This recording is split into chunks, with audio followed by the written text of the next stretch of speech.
Au Temple les éternels apprentis, c'est votre fidèle serviteur, le Zoulou. Donc là, un peu, ça fait 2 semaines que les choses se sont tamisées un peu, que j'ai publié la vidéo sur Francis Ngannou et son combat contre Tyson Fury. C'était pour vous faire un retour sur lequel nous allons beaucoup apprendre. Vous savez qu'on est des éternels apprentis, on est là pour apprendre et je veux partager avec vous ce que du moins moi j'ai appris et ce qui pourrait nous servir à l'avenir. Donc j'ai publié mon avis sur le combat de Tyson Fury et Francis Ngannou.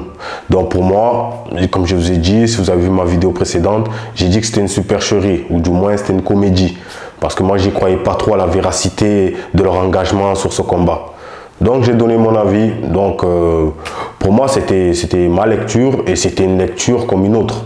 Donc là où tout le monde a donné sa lecture, a félicité le combat, a pensé que c'était un combat réel de boxe ou un combat digne de tout ce qu'on a connu en matière de boxe. Moi j'ai jugé que c'était pas un combat digne de tous les combats de boxe auxquels j'ai assisté ou auxquels j'ai vu. Donc pour moi c'était pas, il y avait pas d'énergie, il y avait pas de magie, il y avait rien du tout, c'était pas, ça m'a pas transcendé. Donc tout simplement je donnais mon avis sur les réseaux et j'ai reçu un tollé de la part des frères dont j'ai été traité, j'ai reçu même des insultes. Donc j'ai pu goûter un peu à la vie de, comment dire, à la vie de youtubeur contesté. Donc parce que souvent je vois, il y a certains frères qui font des vidéos pertinentes, qui donnent leur avis et comme c'est pas l'avis de la masse, ils sont beaucoup traités dans les commentaires. Et là j'ai pu goûter à ça et vivre ce moment. Bon, franchement comme j'ai été préparé, comme j'ai déjà vu chez d'autres, les réactions, j'ai déjà vu ce que ça pouvait donner, les réactions de personnes, on va dire émotionnelles. Donc j'étais préparé à ça. Donc ça m'a fait sourire, parce que je ne m'attendais pas à cela, je ne m'attendais pas à ce que mon avis puisse créer tant de réactions. Donc d'un côté je me suis dit, on regarde un peu ce que je fais. Donc ça m'a juste fait comprendre que ce que je fais n'est pas vain. Il y a du monde qui regarde. Après, comme je vous ai dit, j'étais préparé. Donc les insultes et tout ça, bon, on sait, c'est bas, c'est très bas. D'insulter, ça veut dire, c'est là où on voit à quel point on a besoin de faire des rappels de ce genre aux frères, de vraiment se contenir. D'essayer d'évoluer, de faire vraiment ce développement personnel qui va nous permettre d'être des personnes de qualité. De ne pas tomber dans la réaction, de ne pas tomber dans les émotions et de vite agir au lieu de réfléchir. D'abord, je pense qu'il faut d'abord laisser place à la réflexion, avoir ce recul, ce stoïcisme face aux événements pour pouvoir avoir un discernement et une approche plus adéquate et plus appropriée. Parce que les insultes, ça sert à rien. Donc, en gros, si je résume ces réactions, ça veut dire quoi? Ça veut dire, là, aujourd'hui, regardez, on se plaint, je prends un exemple, on se plaint des médias qui nous prônent et qui veulent absolument qu'on adopte leur manière de voir les choses, leur manière de penser. Et on leur reproche de nous forcer la main. Donc, ils ne nous laissent pas exprimer notre lecture, notre propre lecture. Mais là, quand je vois ce genre de réaction, c'est à peu près la même chose. C'est-à-dire, moi, j'ai donné mon avis, j'ai donné un autre point de vue, j'ai donné une autre lecture, une autre matière à réfléchir. Je me fais attaquer parce que je n'ai pas suivi la masse. Parce que clairement, toute la masse était enjolivée, était dans l'euphorie. Oui, Ngannou, oui, le combat. Et alors que là où moi je suis resté perplexe et sceptique. Donc ça leur a pas plu. Il fallait que moi aussi je montre, je montre mon euphorie. Après, j'étais fier, j'étais content que Ngannou, de là où Ngannou est arrivé, mais après de là, comme j'ai dit, de là dire que c'est le meilleur match de boxe que j'ai vu, où Ngannou m'a transcendé, tout ça, non. Ça m'a pas impressionné tant que ça. Après, que les autres soient dans l'euphorie, acquiescent et valident l'événement, ça, c'est leur lecture et je ne suis pas contre, ça se tient. Mais par contre, si tu dis le contraire ou tu dis l'inverse, eux n'estiment pas que ça tienne. Après, bon, ça me fait ni chaud ni froid. Mais c'est pour dire que là, ce qu'on doit apprendre de ça, c'est de vraiment se développer, garder le contrôle sur nos émotions et sur les événements. Avoir du recul pour vraiment avoir une bonne lecture des choses et de se demander est-ce que c'est valable ou c'est pas valable? Est-ce que le point de vue d'un tel est valable ou pas valable? Malgré que je ne valide pas, malgré que je ne valide pas son opinion, mais est-ce que, vu d'un autre angle, est-ce que c'est pas pertinent?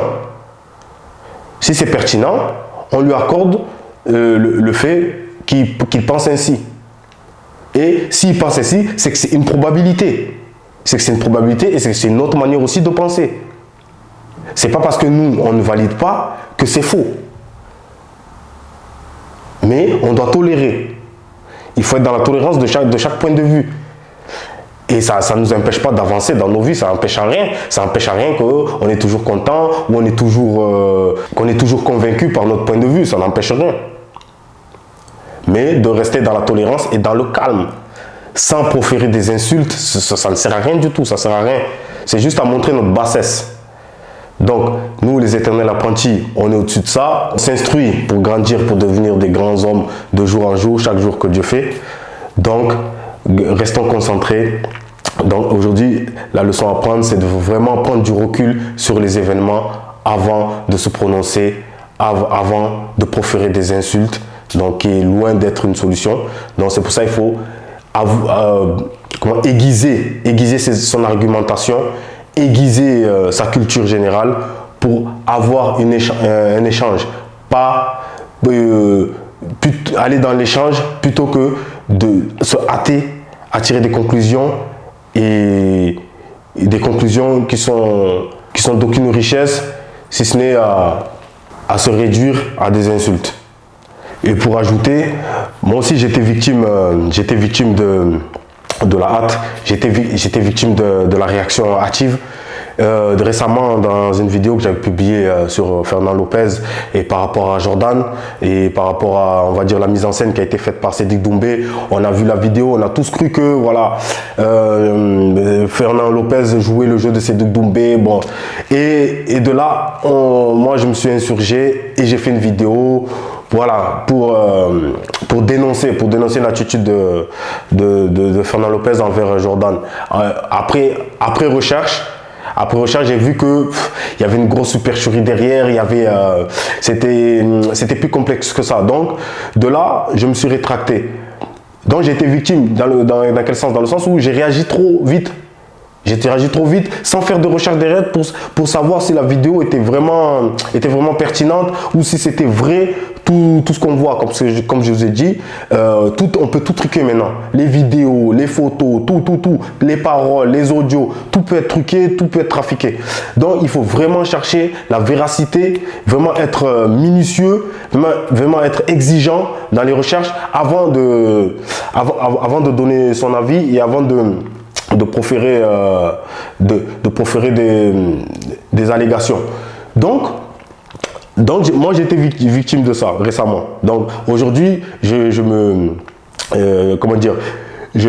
donne comme ligne de conduite d'être vraiment plus pertinent dans mes recherches avant de me prononcer. Donc voilà. Et vous savez, souvent on a les médias nous donnent ou toute personne qui construit une propagande va nous exposer ça et ça, si on ne fait pas des recherches, si on est paresseux, on va se jeter sur l'info. Tel un fauve qui se jette sur sa proie. Nous on va se jeter dessus, mais il faut pas faire ça. Il ne faut pas se jeter sur l'info qu'on nous donne. Il faut d'abord faire des recherches. Il ne faut pas être paresseux. Il ne faut pas être paresseux de la recherche de la vérité. Et on est souvent dans ce cas-là. On nous donne une info ou on donne un drama et nous, on est juste là, c'est comme si on était, comment dire, comme un chien derrière sa gamelle. Comme un chien qui a la dalle et qui attend qu'on lui donne sa gamelle pour qu'il puisse vivre vite assouvir sa faim. Non, il faut prendre du recul, se demander si ce n'est pas un poison même là qu'on nous donne. Si ce n'est pas un poison. Il faut faire gaffe. Donc, faire des recherches, il faut être paresseux. Et souvent, nous, on est paresseux. Donc, les médias le savent ça. Donc, on nous donne tout l'info, déjà tout préparé. Et nous, on se hâte dessus. Que ce soit vrai ou faux, ce n'est pas notre problème. Tant qu'on goûte, tant qu'on nous aussi, dans notre tour, on propage, c'est l'essentiel. Non. Et c'est pour ça, avec le recul, ça nous permet d'avoir le bon discernement.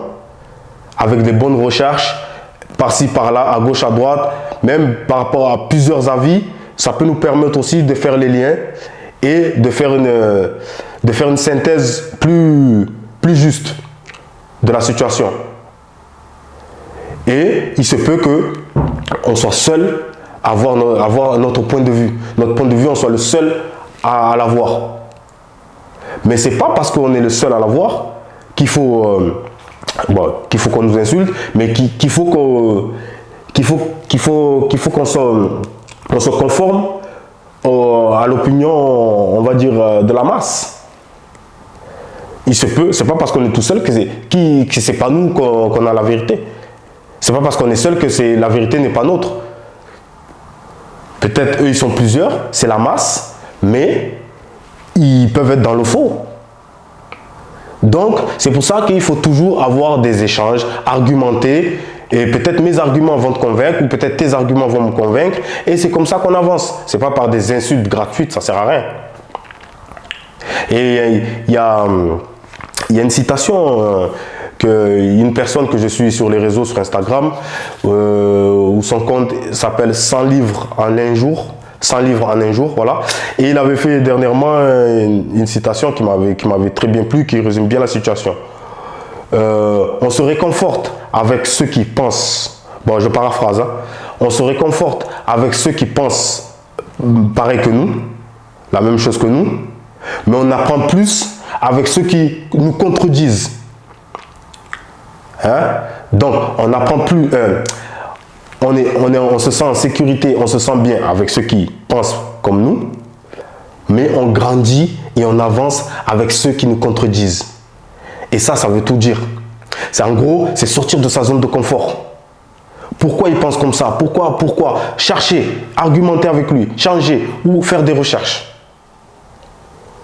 Ne pas sombrer ou ne pas rester dans la paresse intellectuelle ou dans la paresse de recherche.